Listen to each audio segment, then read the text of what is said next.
Sumakay ako ng van patungong Tacloban. Mula sa Maynila ang aking pinanggalingan. Ako'y sinundo sa bahay na aking tinitirhan ng isang driver na si Arlie ang pangalan.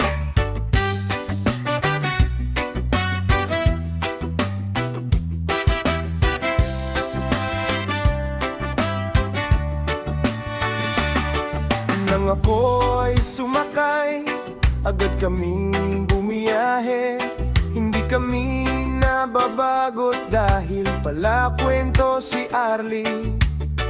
Masaya kami habang binabaybay ang kalagitnaan ng gabi. Napakabanayad ng biyahe at kami ay kampante.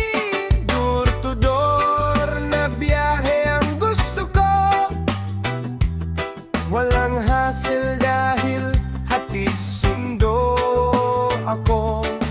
Sa sitwasyon ko ay walang abala. Salamat at mabait na driver aking nakilala.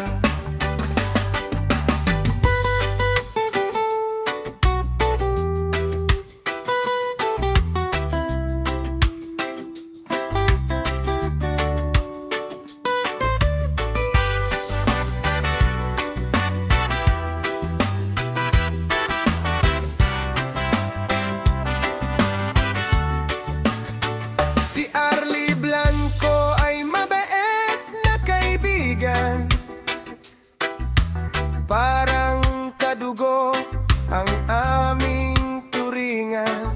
Sa sitwasyon ko bilang may kapansanan, naunawaan niya ako't naiintindihan.